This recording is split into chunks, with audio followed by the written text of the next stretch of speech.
Bus ಪ್ರಯಾಣಿಕರ ದರವನ್ನ ಏರಿಕೆ ಮಾಡಿ ಬಿಎಂಟಿಸಿ ಸದ್ಯ ಶಾಕ್ ಕೊಟ್ಟಿದೆ. ಇದೀಗ ಇದರ ಬೆನ್ನಲ್ಲೇ ಜಲಮಂಡಳಿ ನೀರಿನ ಬೆಲೆಯ ಏರಿಕೆಯ ಶಾಕ್ ಕೊಡಲು ಮುಂದಾಗ್ತಾ ಇದೆ. ಹೌದು, ಈ ವರ್ಷ ಕುಡಿಯುವ ನೀರಿನ ಬೆಲೆಯನ್ನ ಏರಿಕೆ ಮಾಡುವುದು ಬಹುತೇಕ ಖಚಿತವಾಗಿದ್ದು, ಸದ್ಯ ಬೆಲೆ ಏರಿಕೆಯ ಕುರಿತು ಎಲ್ಲಾ ರೀತಿಯ ಸಿದ್ಧತೆಗಳನ್ನ ಜಲಮಂಡಳಿ ಮಾಡ್ತಾ ಇದೆ.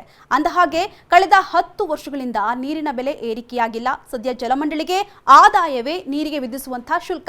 ಆದರೆ ಸದ್ಯ ಬರ್ತಾ ಇರತಕ್ಕಂತಹ ಆದಾಯದಿಂದ ಇಲಾಖೆಯ ಕಾರ್ಯಾಚರಣೆಯ ವೆಚ್ಚವನ್ನ ಸರಿದೂಗಿಸಲು ಸಾಧ್ಯವಾಗ್ತಾ ಇಲ್ಲ. ಇನ್ನು ಜಲಮಂಡಳಿ ಪ್ರತಿ ತಿಂಗಳ ನಿರ್ವಹಣಾ ವೆಚ್ಚ 170 ಕೋಟಿ ರು ಇದೆ. ಆದರೆ ಇಲಾಖೆಗೆ ಬರ್ತಾ ಇರತಕ್ಕಂತಹ ಆದಾಯ 129 ಕೋಟಿ ರು ಇದೆ. ಅಲ್ಲದೆ ಕಾವೇರಿ 5ನೇ ಹಂತದ ಯೋಜನೆಗೆ 40 ಕೋಟಿ ವಿದ್ಯುತ್ ಶುಲ್ಕ ಭರಿಸಬೇಕಾಗಿದೆ. ಇದರಿಂದ ಪ್ರತಿ ತಿಂಗಳು 81 ಕೋಟಿ ರು ಕೊರತೆ ಆಗ್ತಾ ಇದ್ದು, ಈ ಕೊರತೆಯನ್ನ ನೀಗಿಸಲು ನೀರಿನ ಬೆಲೆ ಏರಿಕೆ ಅನಿವಾರ್ಯವಾಗಿದೆಯಂತೆ. ಇನ್ನು ಈ ಹಿಂದೆ ಜಲಮಂಡಳಿಯ ಅಧಿಕಾರಿಗಳು ಜನಪ್ರತಿನಿಧಿಗಳಿಗೆ ಪತ್ರ ಬರೆದು ಪರಿಷ್ಕರಣೆಯ ಪ್ರಸ್ತಾವನೆಗೆ ಸಂಪೂರ್ಣವಾಗಿ ಬೆಂಬಲ ನೀಡುವಂತೆ ಮನವಿಯನ್ನ ಮಾಡಿತ್ತು. ಇದೀಗ ಬೆಲೆ ಏರಿಕೆಯ ಕುರಿತು ಸಭೆಯನ್ನ ನಡೆದಿದ್ದು, ಮುಂದಿನ ವಾರದಿಂದ ಬೆಲೆ ಏರಿಕೆ ಆಗೋದು ಬಹುತೇಕವಾಗಿ ಖಚಿತವಾಗುವಂತಹ ಸಾಧ್ಯತೆ ಇದೆಯಂತೆ.